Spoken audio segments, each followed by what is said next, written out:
Salam mahabbah, salam sejahtera kepada semua. Kita teruskan sesi bincang-bincang, tukar pengalaman. Terus saja kita fokus kepada judul pembicaraan hari ini, yaitu negara-negara Arab atau bangsa-bangsa Arab yang ada di dalam 22 buah negara atau 21 negara Arab sedang mencari jati diri masing-masing. Sedang mencari jati diri masing-masing sebagai identitas kepada bangsa-bangsa tersebut. Dulu semua tahu bangsa Arab merupakan bangsa yang terdiri dari kabilah-kabilah, kaum-kaum, suku-suku di Jazirah Arab atau tepatnya hari ini Saudi. Ada yang mengatakan dari Irak, tapi di sekitar Saudi Arabia. Sesuai dengan peninggalan-peninggalan arkeologi manuskrip yang ada di Saudi, Irak, Petra, Yordania, Syam, atau hari ini Syria, Palestina.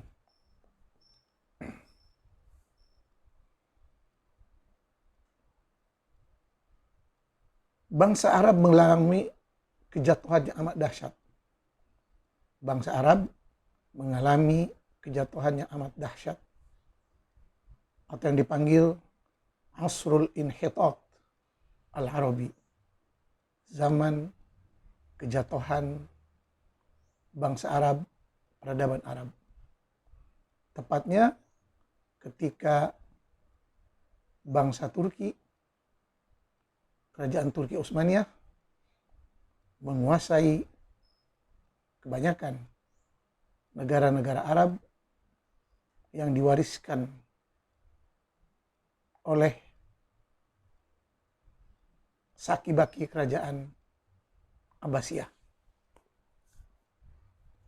Jadi apabila negara-negara Arab di bawah jajahan kerajaan Utsmaniyah, Ad-Daulah Utsmaniyah, yang bukan Arab, yang berasal dari bangsa Turki, dan dulunya mereka merupakan hamba abdi kepada bangsa Arab, mereka berhasil dari hanya sekedar prajurit membentuk kekuatan, ketenteraan, dan menggulingkan kerajaan Abbasiyah. Maka terdirilah kerajaan Utsmaniyah yang terang-terang telah merampas, mengkudeta khilafah Abbasiyah yang sah menurut umat Islam. Yang mana kita tahu di sepanjang peralihan khalifah-khalifah, Khulafa ar-Rasyidin, selepas zaman Nabi, Ad-Daulah Umayyah, kerajaan Umawi, Ad-Daulah Abbasiyah, kerajaan Abbasi, pertukaran setiap khalifah ini penuh dengan tragedi, dramatik, pertumpahan darah, pembunuhan yang amat dahsyat dan tidak layak dijadikan sebagai contoh kekhilafahan yang adil. Silahkan dibaca di dalam Tarikh At-Tabari, sejarah Tarikh At-Tabari, ada di PDF dalam bahasa Arab yang sangat lengkap, bukan dari pendapat saya.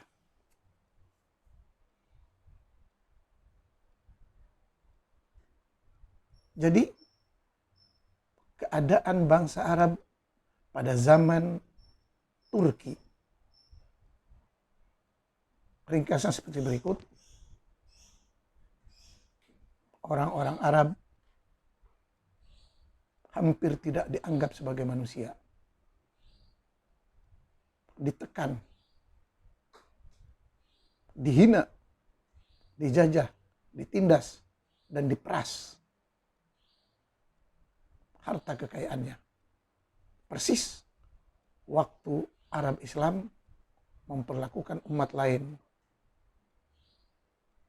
dengan menjajah, merampok, memperkosa, menindas,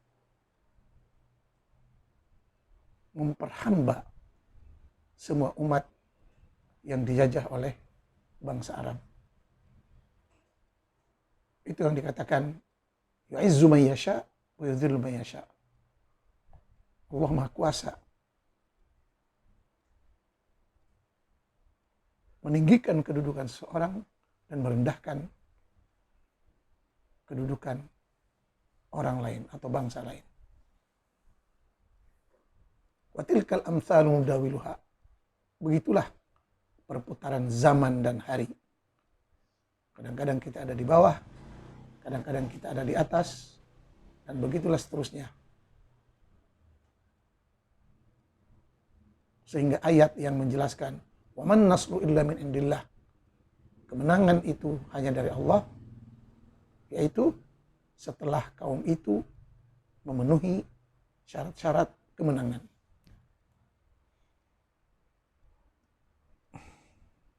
Allah tidak pilih kasih. Allah tidak akan membantu siapa-siapa, melainkan yang ada kekuatan, ilmu pengetahuan, kecanggihan senjata, dan teknologi. Maka kita lihat hari ini, Allah akan membantu orang-orang dan bangsa-bangsa yang kuat. Bangsa mana, negara mana, kalau memiliki kekuatan, berbagai kekuatan yang diperlukan, berbagai keperkasaan yang diperlukan untuk menang, maka dia akan menang. Dunia hanya dipimpin oleh bangsa atau orang-orang yang kuat, mantap, canggih senjatanya, canggih ilmu pengetahuannya. Atau hari ini diringkas dengan sains dan teknologi.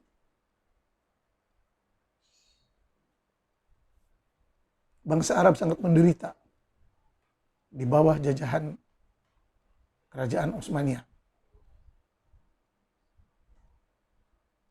Banyak buku-buku yang menggambarkan kekejaman yang dilakukan oleh Empire Utsmaniyah terhadap bangsa lain, terutama bangsa Arab.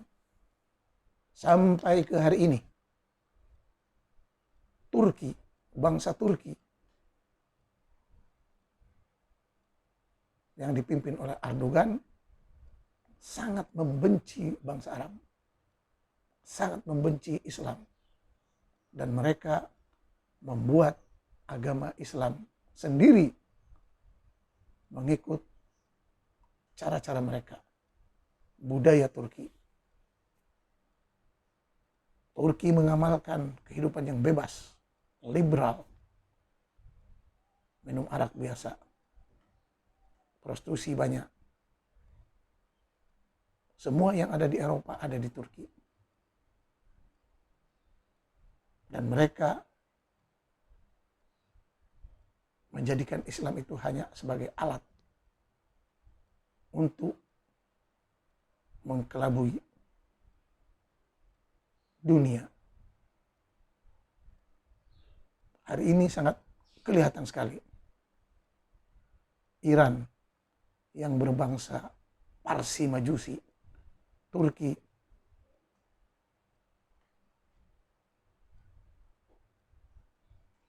yang berasal dari kawasan-kawasan Uighur atau Turkmenistan, mempunyai budaya tradisi masing-masing. Dan mereka menjadikan Islam itu hanya tameng, kedok. Pada hakikatnya bangsa Parsi Syiah dan Turki Utsmani Kamal Ataturk sangat membenci bangsa Arab, dan Islam Sunni yang menurut mereka Islam teroris, Islam keras, yang ada di dalamnya Ikhwanul Muslimin, HTI, Al-Qaeda, Daesh, ISIS, dan sebagainya, dan sebagainya.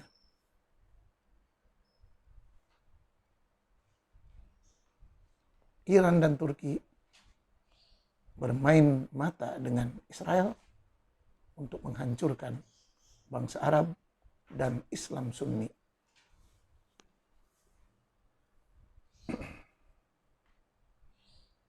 Dan ini bisa kita rasakan dari drama politik hari ini.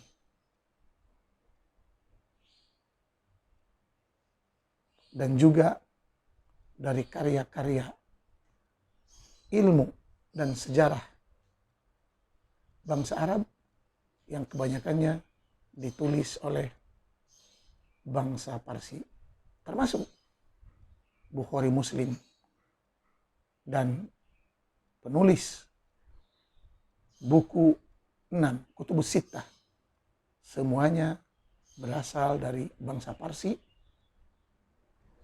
yang menjelek-jelekkan Islam dari dalam, menghancurkan Islam dari dalam. Mereka mengatasnamakan Islam, tapi menghancurkan Islam dari dalam.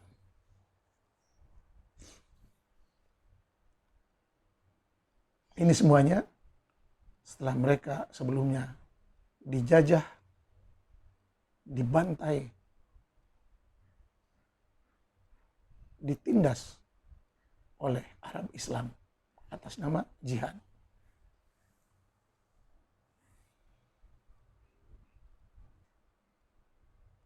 Maka yang dulunya Islam sebagai usaha untuk menyatukan umat Arab yang berpecah, akhirnya setelah Nabi wafat, maka kabilah Arab semuanya kembali kepada agama masing-masing. Maka Abu Bakar menyediakan pasukan untuk memerangi para murtadin, orang-orang yang murtad.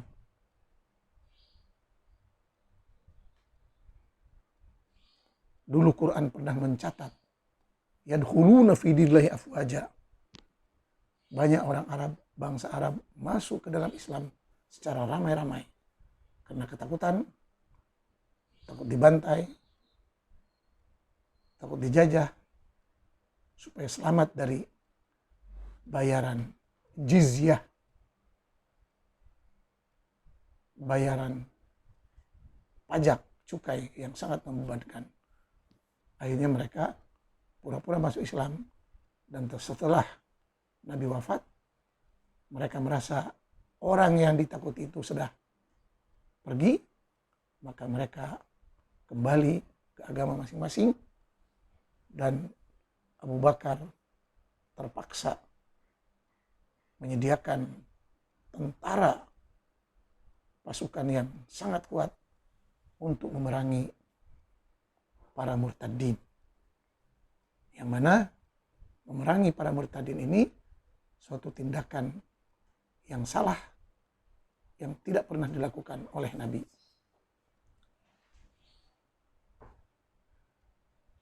Tapi Abu Bakar nekat, sebab kalau para murtadin itu dibiarkan, maka Islam akan lenyap. Sama seperti kata Yusuf Qaradawi,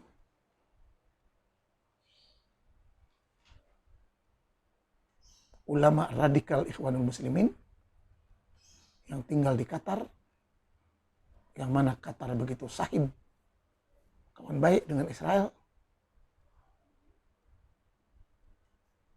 Yusuf Qaradawi pernah berkata, kalau bukan karena hukum murtad, Islam sudah lama hilang, lenyap.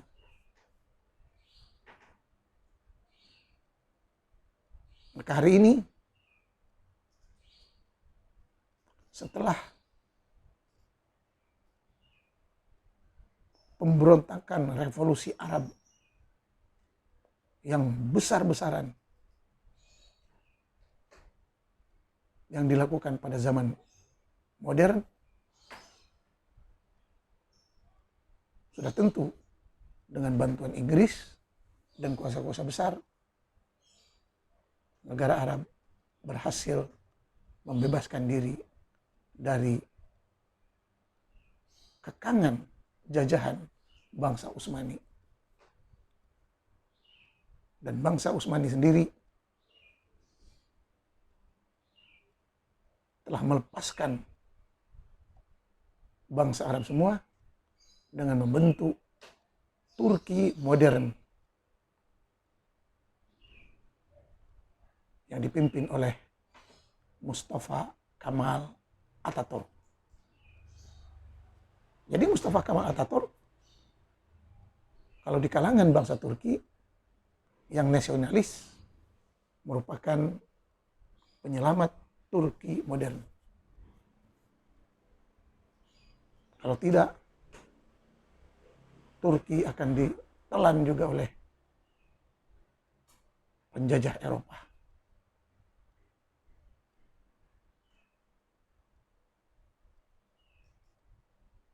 Dan setelah Arab berhasil melepaskan diri dari penjajahan Turki, dia masuk pula kepada era baru, yaitu era penjajahan Eropa. Akhirnya negara Arab ataupun negara-negara Arab seperti Saudi, Maroko, Maghribi, Tunis, Aljazair, Algeria, Libya, Mesir, Kuwait, Bahrain, Irak, Qatar, Palestina, Suriah, Lubnan, dan sebagainya, berada di dalam genggaman penjajah baru, yaitu Prancis atau Inggris atau Itali atau Jerman atau Amerika dan sebagainya. Dan hari ini negara-negara Arab semuanya di bawah jagaan kuasaan negara-negara besar seperti Cina, Rusia, Amerika, Inggris, Prancis, dan sebagainya. Mereka berusaha, kuasa-kuasa besar ini, untuk memastikan bangsa-bangsa Arab dan Islam ini tidak bangkit, tidak memberontak, dan terus dikuasai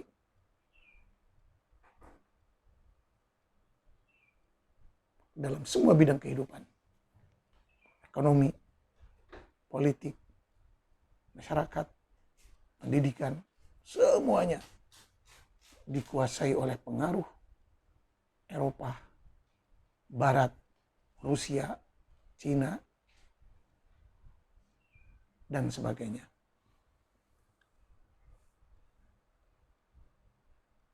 Jangan disalahkan siapa-siapa, lihat kepada diri sendiri.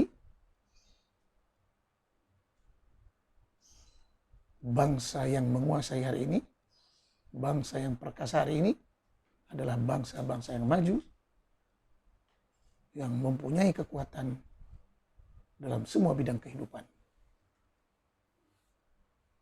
Jadi kalau mau kuat, bersedialah untuk bersaing, bertarung. Seperti pesanan Quran. Wa'iddu lakum mastata'tum min quwwah. Bersiap siagalah kalian dengan berbagai kekuatan. Sudah jelas. Doa, sholawatan, istighosah, tabligh, pengajian itu ini, pengajaran, ajaran-ajaran alam gaib sudah tidak berpengaruh, sudah tidak ada manfaatnya, sudah tidak ada gunanya untuk berhadapan dengan dunia modern yang menggunakan akal sehat, yang menggunakan sains dan teknologi yang tinggi. Ini yang mesti kita sadari dari kehidupan ini.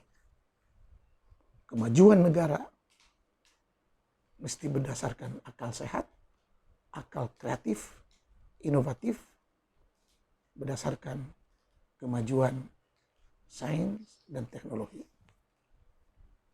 Kalau mau masih menggunakan usaha-usaha keagamaan, usaha-usaha khurafat, usaha-usaha khayalan, doa jampe-jampe, dan kekuatan gaib, sudah sangat ketinggalan zaman.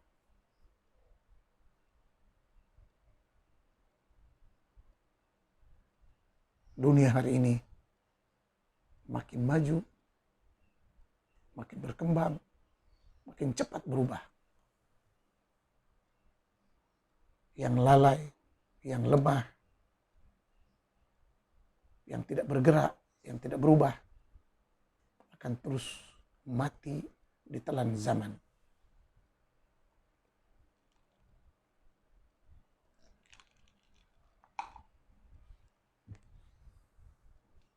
Jadi bangsa Arab setelah mereka sadar bahwa persatuan Arab tidak ada hasilnya, tidak ada gunanya. Persatuan Islam apalagi. Hari ini bangsa Arab telah berpecah kepada 22 atau 21 negara Arab dengan perbedaan dari segi budaya, bahasa, politik, pemahaman agama, sama seperti negara-negara mayoritas muslim yang berbeda dari segi pahaman agama, mazhab agama, budaya agama, cara berpolitik, semuanya berbeda. Dan itu wajar. Itu sangat wajar.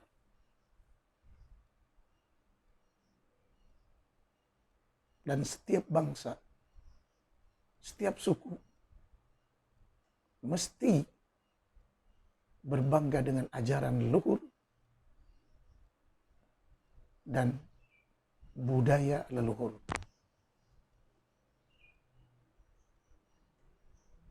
Ini jelas dari ungkapan kabilah Quraisy yang merupakan suku asli bangsa Arab. Mereka pernah berkata, dinuna a'rafuna wa jududuna alihatuna. Agama kami adalah kebiasaan, tradisi kami.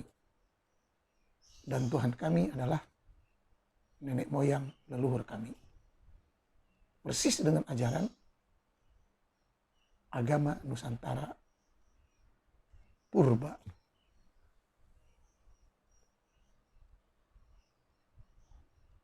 Bangsa Arab setelah terkeluar dari penjajahan Turki, setelah terbebas dari penjajahan Turki, setiap negara mula menulis sejarah kebangsaannya masing-masing. Hari ini ada istilah Tarikh Al-Adab As-Saudi, sejarah kesusastraan Saudi. Tarikh Al-Adab Al-Misri, sejarah sastra Mesir. Adab Suri, sastra Suria. Adab Lubnan, adab Qatar, adab Yaman, adab Irak. Setiap negara berbangga menulis semula sejarah kesusastraan bangsanya. Dan mereka mula berbangga dengan leluhur mereka.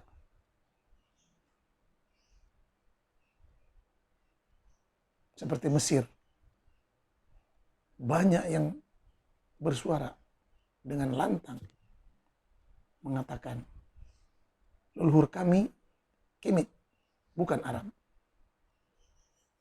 Begitu juga dengan Arab Afrika Utara,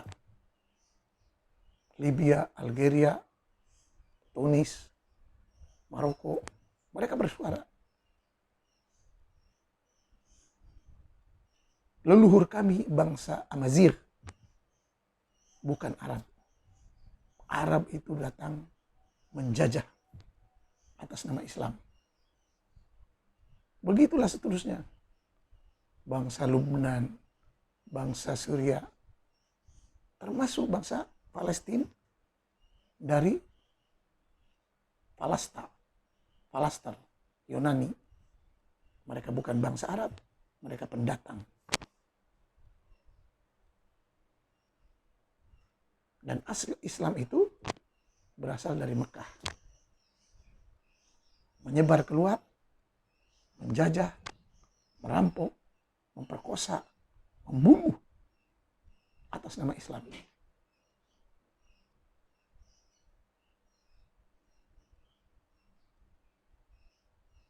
Termasuk bangsa Yaman. Mereka menulis semula sastra mereka dengan menyebut Al-Adab Al-Yamani. Jadi mereka coba memecah sejarah kesusastraannya dengan dua bentuk. Contoh, Al-Adab As-Saudi Al-Qadim dengan Al-Adab As-Saudi Al-Hadith. Sejarah sastra Saudi klasik dengan sejarah sastra Saudi modern. Begitu juga dengan negara-negara yang lain. Sejarah sastra Irak Al-Qadim yang klasik dan sejarah sastra Irak modern.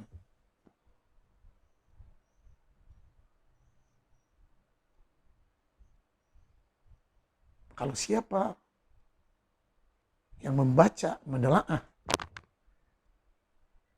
sejarah kesusastraan negara-negara Arab ini, semuanya akan tahu bahwa mereka, bangsa-bangsa Arab ini, tidak satu kata, tidak satu pendapat, tidak satu ideologi, tidak satu agama, dan tidak satu bangsa. Mereka masing-masing menjelaskan asal-usul mereka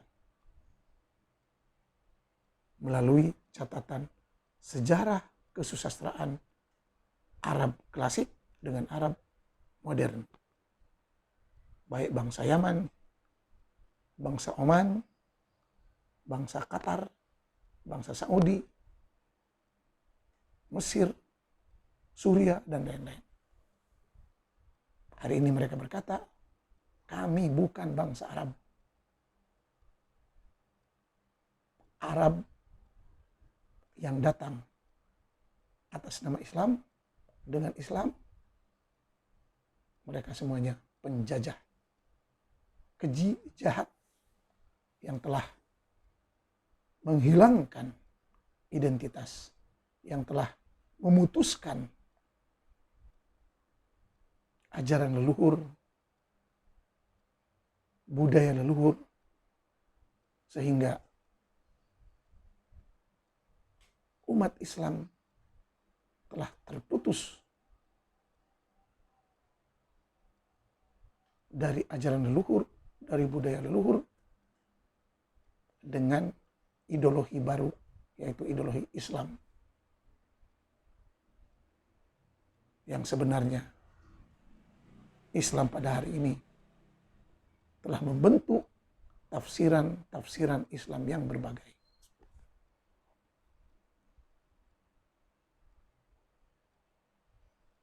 Syiah, Sunni, Sufi, Salafi, Wahabi, HTI, Ikhwanul Muslimin.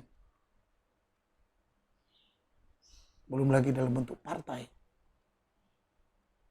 Belum lagi dalam bentuk organisasi. NU, Muhammadiyah, DDI.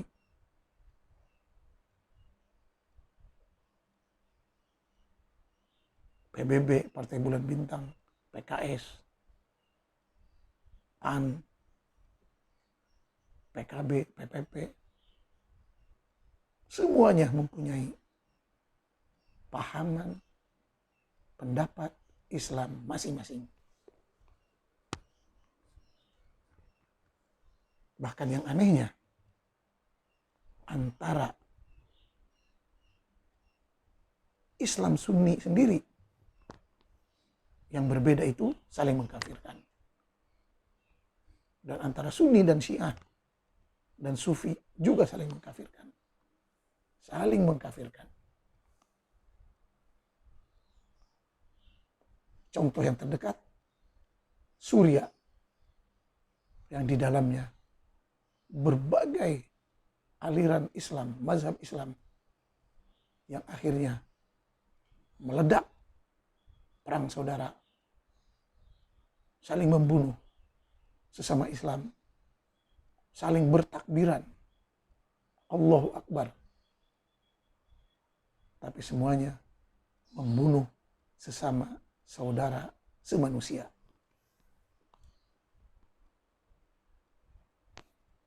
Maka jelas Islam itu adalah program gagal. Dari awal yang telah ditolak, yang telah diusir oleh Quraisy dari Makkah ke Madinah, dan setelahnya terus berlaku peperangan yang dilakukan oleh umat Islam sampai ke hari ini. Pertumpahan darah terus berlaku.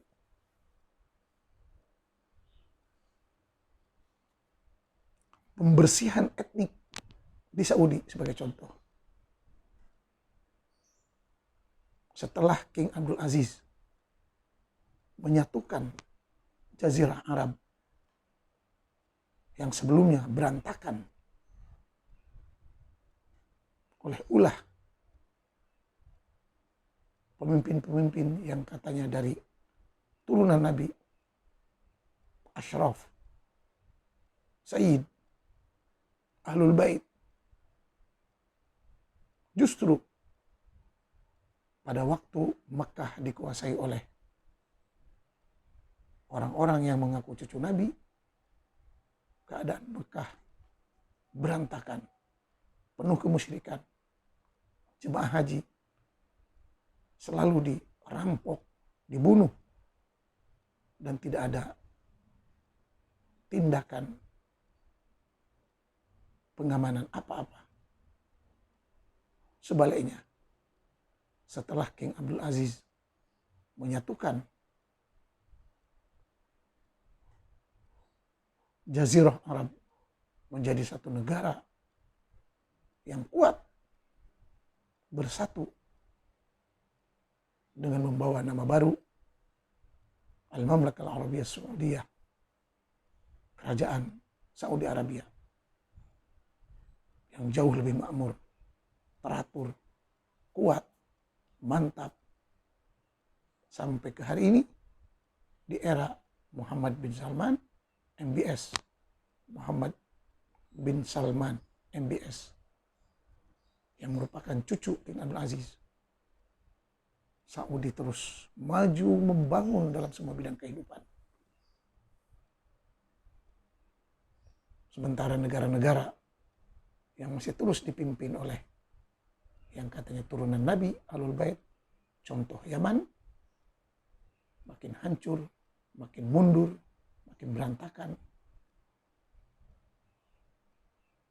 Bahkan umat Yaman banyak kabur ke Indonesia.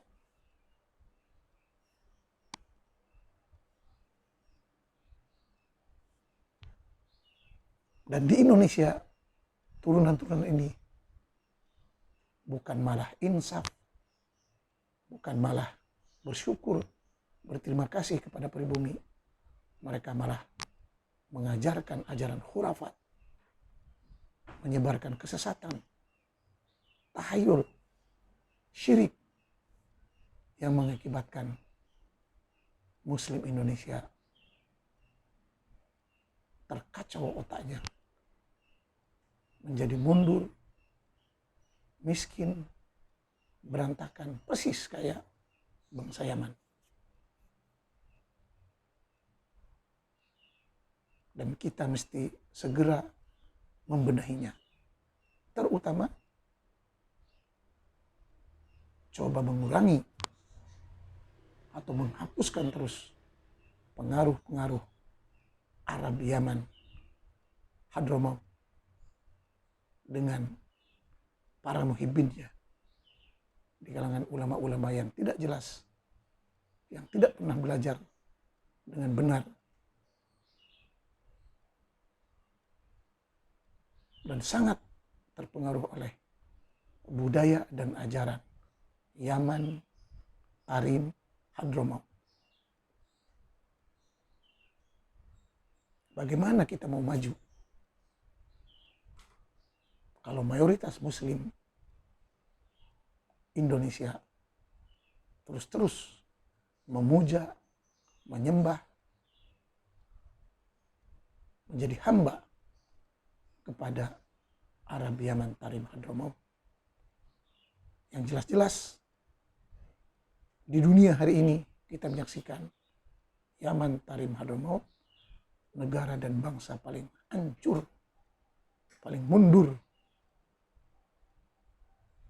paling melarat. Adakah itu yang kita mau tiru?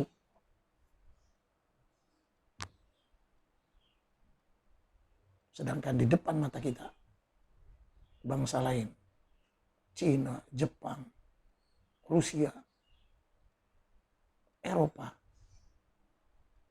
terus berkarya, maju, cemerlang, gemilang. Bahkan seluruh umat Islam, kalau kabur, kalau lari, kalau minta perlindungan, mesti akan kabur ke negara-negara kafir, negara-negara Kristen, ke Rusia, ke Eropa, ke Amerika, yang kebanyakannya negara non-Islam.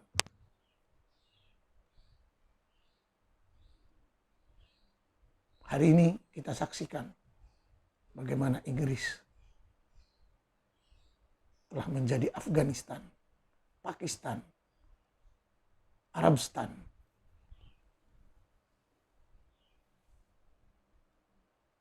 Para pelarian Muslim ini datang ke Eropa, bukan belajar bahasa Eropa, berbaur dengan bangsa Eropa, tapi mereka malah terus menyebarkan agama Islam, agama yang telah menyebabkan mereka mundur, miskin, tertindas, terusir.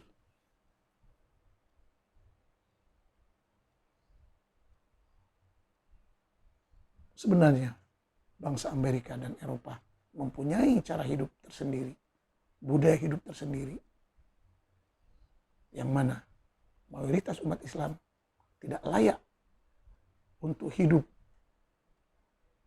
di negara-negara maju tersebut, sebab mereka biasa dengan budaya Arab, Badawi, padang pasir, keras, kejam, kering kontang.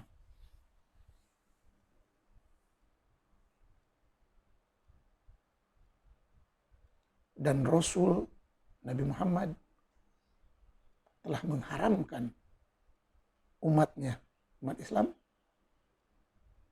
tinggal di negara-negara kafir, non-Islam. Dengan hadisnya yang berbunyi, "Ana bari'un min kulli muslimin yuqimu baina adhhuril musyrikin." Ana bari'un min kulli muslimin yuqimu baina adhhuril musyrikin. Cari hadisnya di Google, sangat mudah. Jelas-jelas baginda telah mengharamkan umat Islam tinggal di negara kafir. Tapi aneh, mereka tidak diundang, mereka tidak dijemput, mereka tidak disambut, malah datang dengan taruhan nyawa. Yang penting bisa sampai ke Eropa. Jalan kaki, berenang mati-matian, yang penting sampai ke Eropa, sampai ke negara kafir, sampai ke negara Kristen yang maha pengasih dan penyayang. Tapi dibalas dengan ludah, kebencian, pengkhianatan,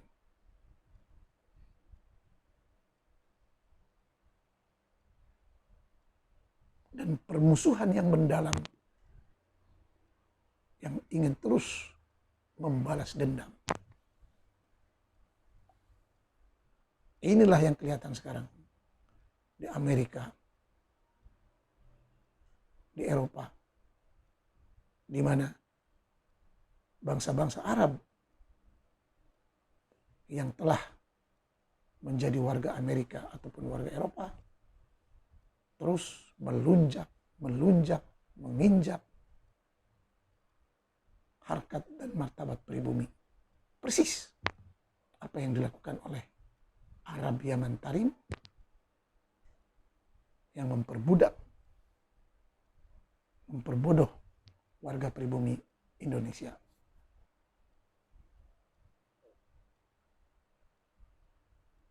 Contoh jelas di depan mata kita.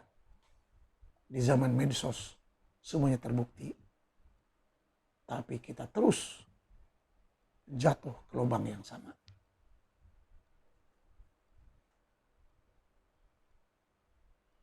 Padahal sifat seorang mukmin itu jangan tertipu dua kali. Ini sudah tertipu berkali-kali.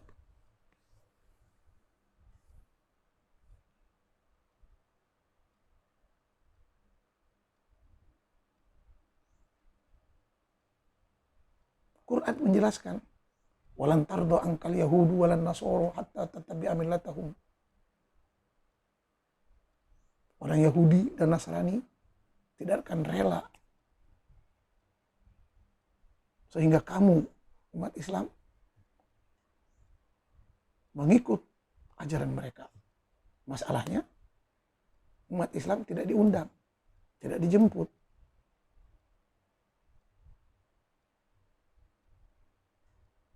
Tidak disambut. Kenapa ramai-ramai memaksa ingin ke Eropa, ingin ke Amerika, ingin ke Jepang? Kenapa? Sekarang siapa yang mengemis-ngemis untuk datang ke negara-negara kafir dengan berbagai alasan?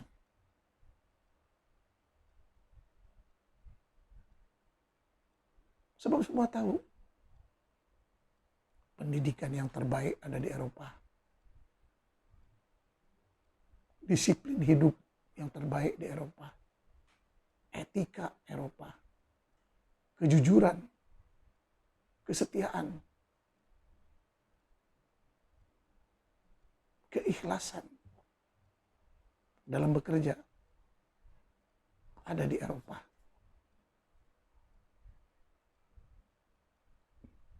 Yang mana orang-orang Eropa itu sendiri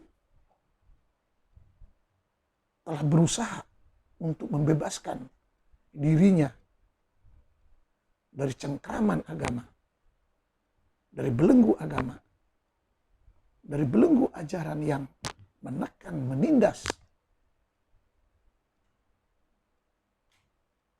agar menjadi manusia yang berperi kemanusiaan yang tinggi.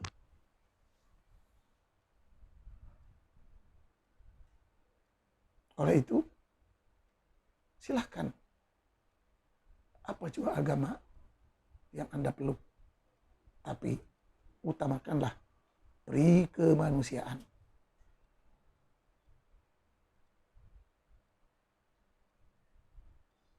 Sekarang kita lihat umat Islam di mana-mana.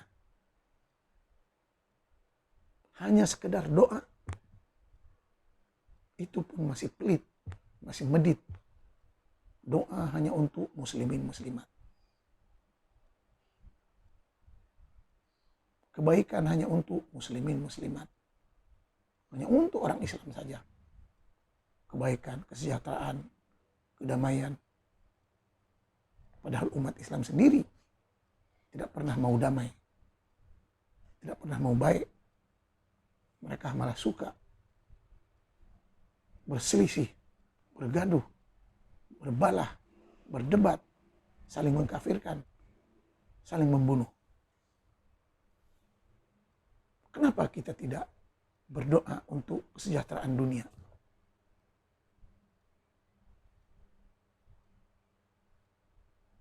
Sedangkan kita menikmati hasil-hasil teknologi, makanan, minuman, pakaian yang dihasilkan oleh negara-negara kafir. Tapi sebagai tanda syukur dan terima kasih, kita pelit, bakhil, kedekut untuk hanya berdamai, mengucapkan salam, mengucapkan hari Natal, mendoakan kebaikan.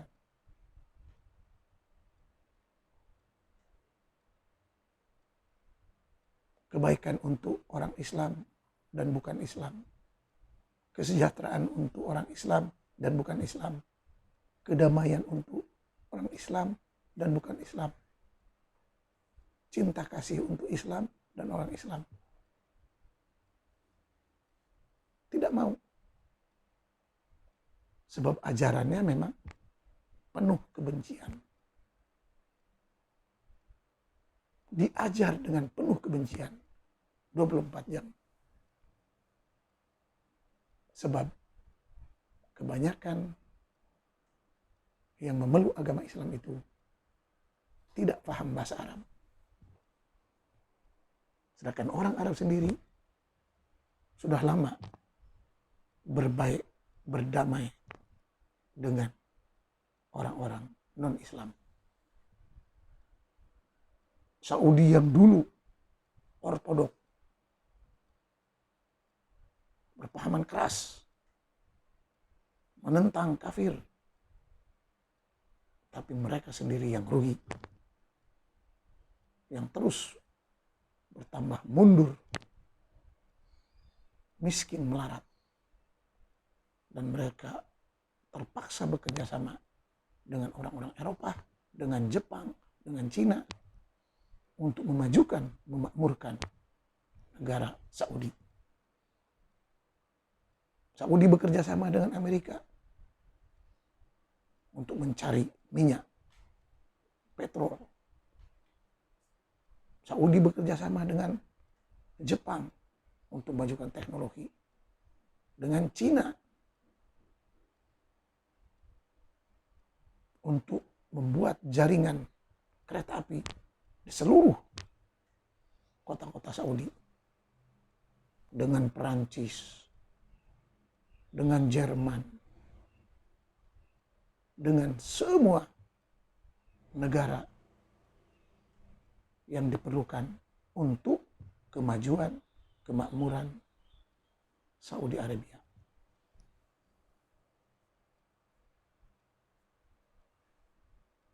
Umat Islam yang bukan Arab, yang orang Arab sendiri memanggil orang bukan Arab itu sebagai ajam, artinya bodoh dungu, tidak ada otak, atau ajnabi, artinya junub, najis, dan merasa malu.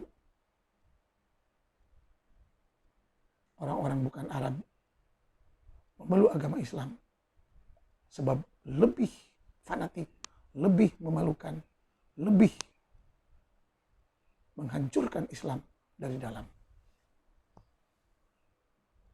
Indonesia sibuk dengan boikot itu, boikot ini. Saudi tidak. Saudi tidak. Tidak ada yang memboikot. Indonesia sibuk dengan masalah jilbab, hijab. Saudi tidak. Silahkan. Mau pakai, mau tidak, gak apa-apa.